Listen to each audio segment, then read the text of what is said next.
Welcome to Calm, Sleepy Tales. Tonight we will tell the tale of the Parchment Pact. In a town where time walks soft as snow, and lanterns bloom with twilight's glow, there whispered winds through cobbled stone of promises etched in bark and bone. 3 dreamers met beneath the skies, a mapmaker wise with starlit eyes, a clockmaker with steady hand, and a herbalist who knew the land. "Let's build," said they, "a place so kind, no soul need rush nor fall behind. A town where hearts may rest and mend, where every road might find its end." And so, beneath the birch tree's shade, a pact was drawn, a town was made. But time, as ever, tucked in deep, a secret swaddled fast in sleep, until one winter afternoon, when pages fluttered just like rune, and little hands, both brave and small, unfolded wonder after all. First, let's begin by letting go of the day and enjoy this moment of stillness. Find a comfortable position. Let your head rest and close your eyes. Take a slow, deep breath in and gently exhale. With each breath, imagine the air around you becoming softer, warmer, more peaceful. As you breathe, feel the tension in your jaw, your forehead, and your back begin to melt away. Let your hands rest. Let your feet soften. Feel your body begin to relax. Your shoulders, your arms, your legs, slowly becoming heavier, as if they're sinking gently into the bed beneath you. Imagine the worries of the day slowly dissolving, like mist in the morning sunlight, drifting away, leaving only peace behind. You are safe. You are warm. You are exactly where you need to be. Let yourself surrender to this comfort. And when you're ready, we'll begin tonight's story.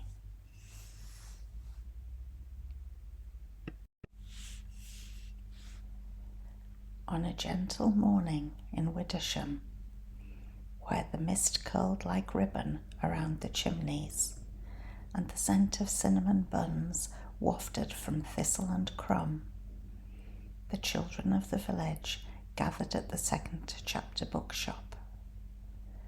The shop, a cosy labyrinth of shelves and nooks, was presided over by Miss Thorne, a woman with silver-streaked hair and eyes that twinkled like the stars in a storybook sky.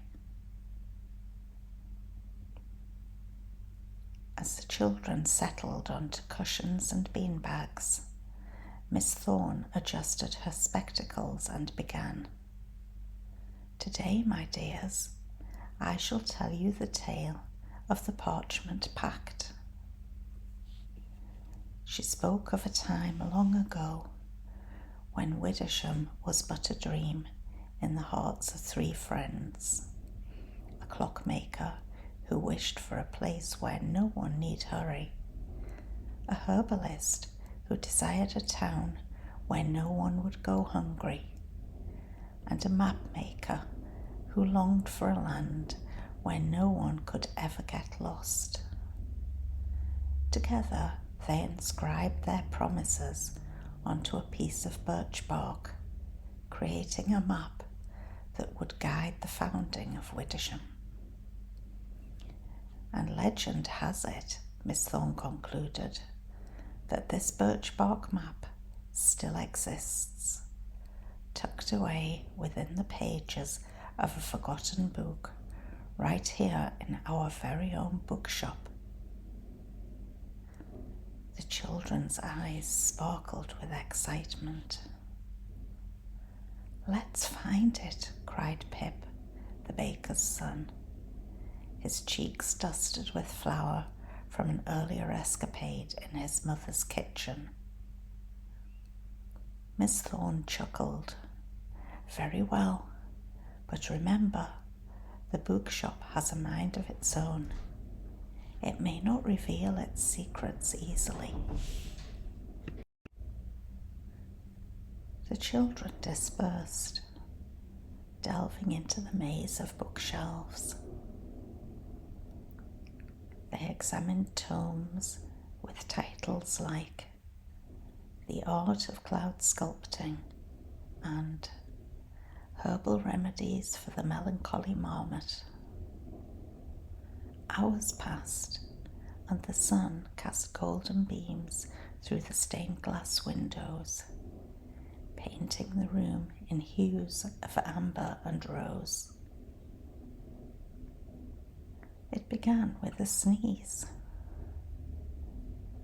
Not the dramatic, echoing kind, but a soft, dusty chew from behind the cartography and curious atlases section of the Second Chapter Bookshop.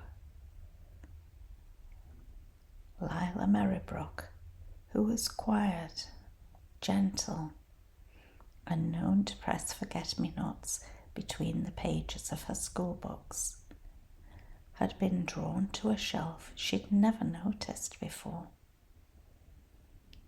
It had appeared rather suddenly where an umbrella stand once stood. The shelf was crooked and narrow, with only a few books resting in odd angles, as if trying to keep secrets between their pages. One particular book caught her eye. It wasn't the grandest or the oldest. In fact, it was small and rather plain. Bound in faded green leather, its title half vanished, A Tangle of Trails and Truths. It smelled of elderflower, tobacco, and something ancient. When she opened it, a shiver ran up her spine.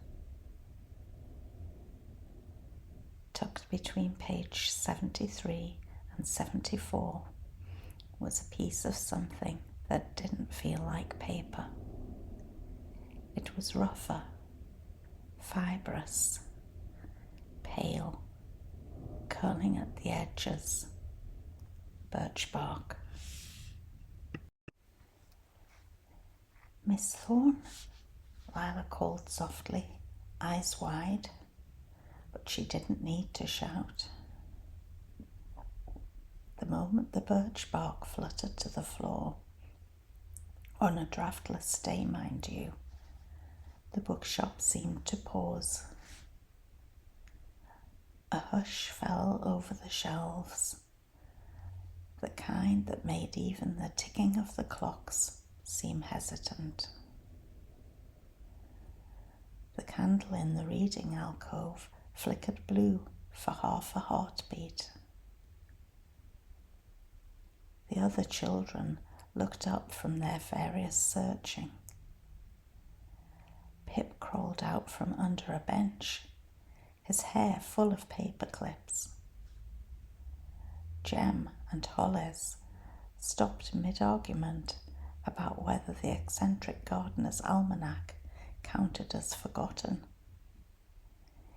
Even Miss Thorne herself, who had been re-shelving a stack of pamphlets on moon farming, stood utterly still. They gathered around Lila as she knelt on the worn carpet, her fingertips trembling above the birch bark. It's etched, she whispered. The bark was covered in delicate inclines. A tiny town unfurled across its surface. Widdersham, unmistakably, though not quite as they knew it. There was the square, yes, and the old oak.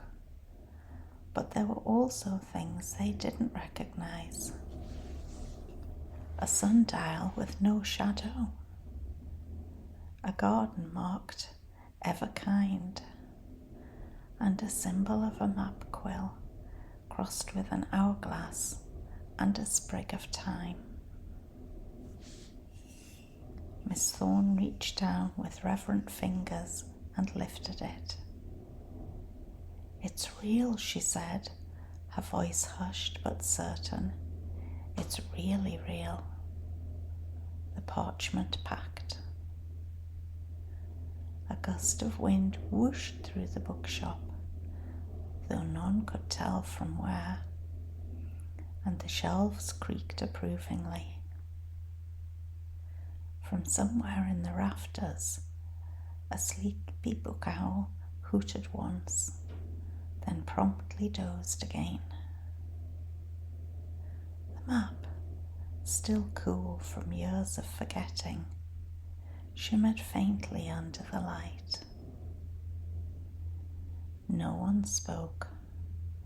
No one needed to, for in that moment, every child understood. They had found more than bark. They had found the beginning of something truly wondrous.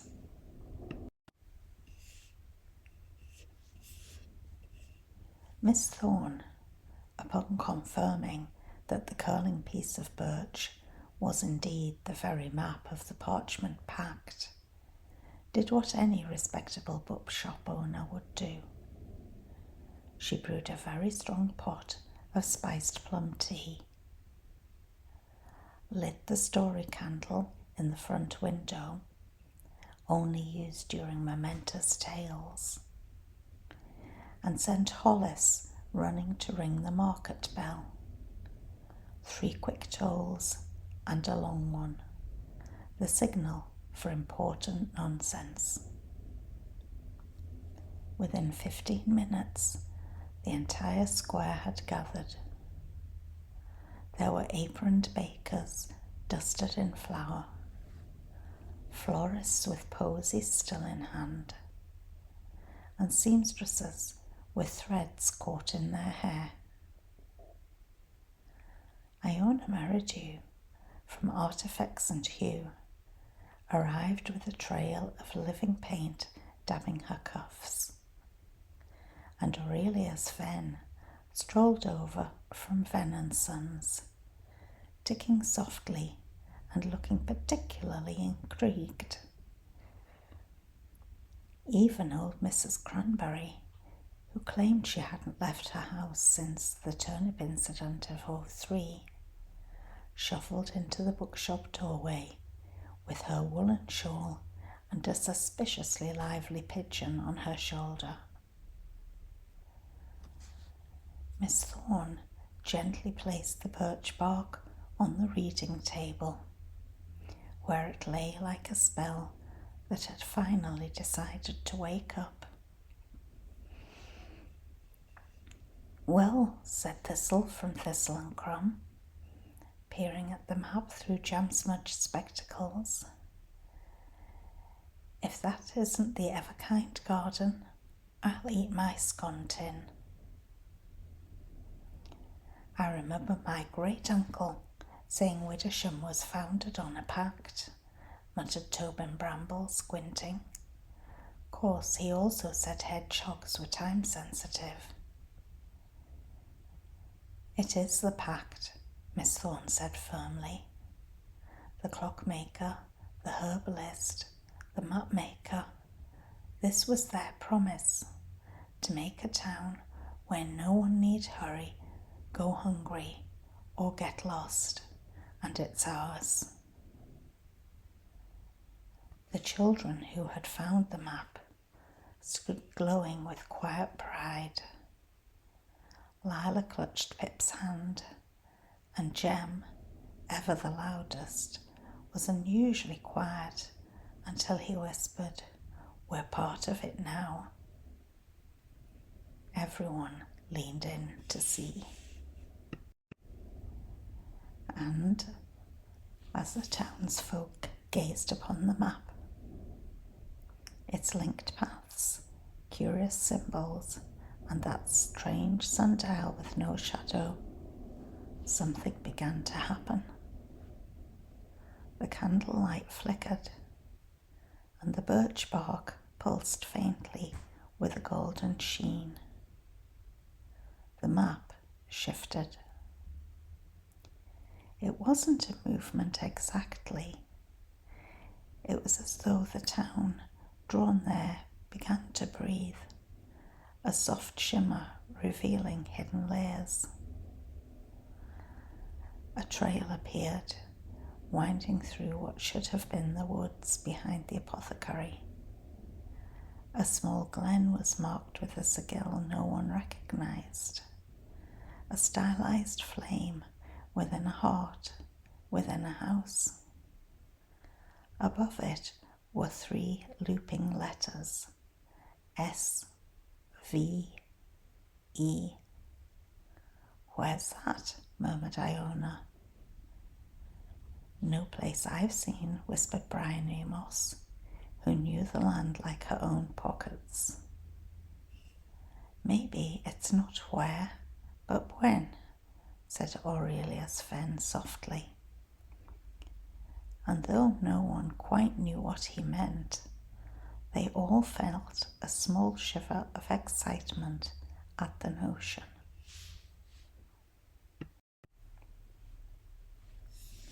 The next day, and this is the beauty of Widdersham, shops opened an hour later as folks gathered again, not out of urgency, but out of curiosity. The children retold the story 6 times. Miss Thorne made copies of the birch bark in charcoal rubbings, one for the library, one for the town hall, and one kept safely beneath her kettle, her personal filing system. Plans began. Tobin Bramble muttered about rebuilding the sundial that cast no shadow. Briony Moss mentioned seeds she had saved for something special. And Tilly and Stitch began hemming a great cloth to carry the map's image during festivals. Curds and Quill published a special edition pamphlet titled "The Pact Renewed, Birch, Belief and Breadcrumbs of History." But what delighted everyone most was what happened next, when the visitor came. Ah, yes, the visitor. They arrived not with fanfare, but with a curious kind of quiet certainty. It was 3 days after the Birchbark Map had been found, and the excitement in Widdersham still lingered in the air like the scent of cinnamon and chimney smoke. The morning mist was just lifting from the cobblestones when a narrow cart rolled into town, pulled by a chestnut mare with a star on her brow. Atop the cart sat a woman, middle-aged, freckled, wind-blown, wearing a wide-brimmed hat adorned with tiny mosses and a single pine cone. Her boots were muddied from old roads, and she carried a satchel full of deeds and old seed packets. She introduced herself simply at the tea counter of the Misty Teacup, where Iona Merridew and Miss Thorne happened to be sipping steamy elderflower brew. Name's Everly Sedge. I own a parcel of land out past the willow fens, about 20 acres of what most folk call forgettable bog and bramble. But I heard a story about a map. Miss Thorne set down her teacup. Did you now? Everly nodded, and from her satchel pulled out a folded clipping, from Curds and Quill no less, with the headline, "Children Find Widdersham's First Dream." Read it 3 times over breakfast. Drove straight here.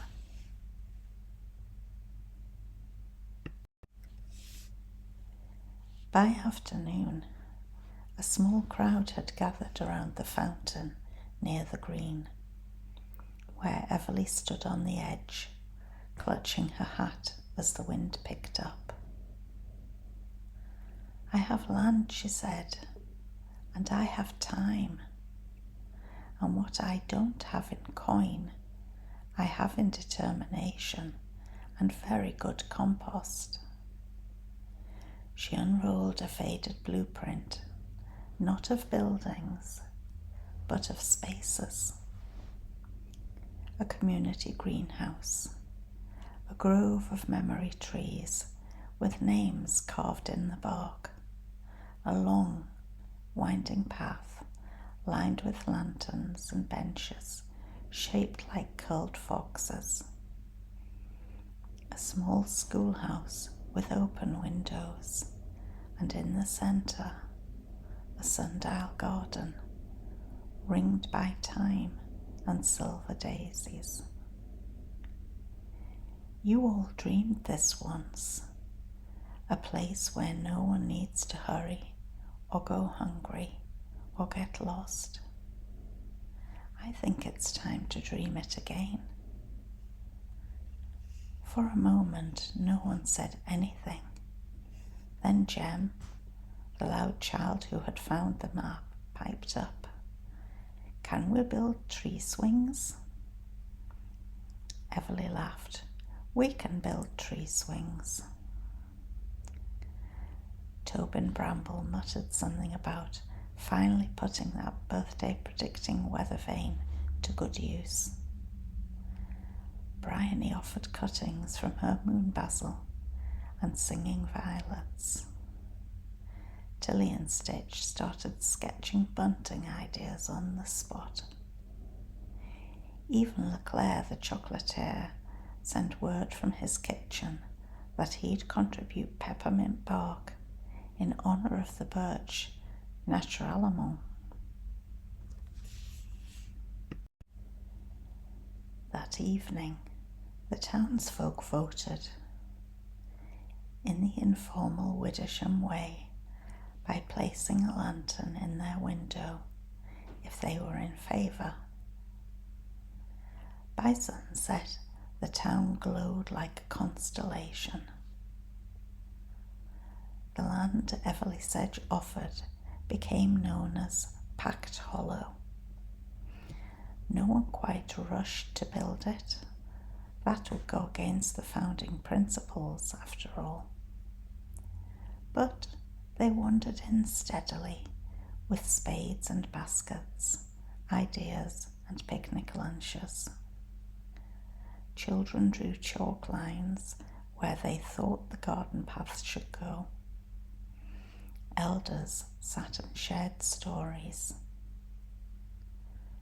Miss Thorne read aloud from the original tale, now inscribed on parchment above the new gate. A clockmaker, a herbalist, and a mapmaker walked into a clearing, and instead of hurrying on, they built a home and gave that home to others. And so, to this day, Pact Hollow grows gently season by season, full of patient plants, painted benches, and songs half remembered.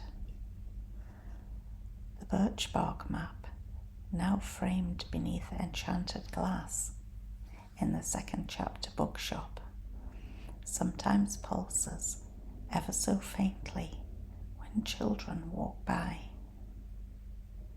And each spring, when the violets bloom, Everly Sedge returns with her cart, her seeds, and a pocket full of new dreams, always ready to help Widdersham remember that some pacts, once planted, never stop blooming. Upon seeing the Birchbark Map, Everly's eyes widened. This, she said, is the very vision I've been searching for. I own land not far from here, and I've longed to create a place where time, hunger, and direction are of no concern. The villagers gathered by now listened intently as Everly proposed bringing the map's wonders to life on her land, expanding the spirit of Widdersham beyond its borders. And so, with the rediscovered Birchbark Map as their guide, the people of Widdersham embarked on a new chapter, one where the dreams of the past blossomed into the realities of the future, ensuring that the promises of the clockmaker, the herbalist, and the mapmaker would continue to thrive for generations to come.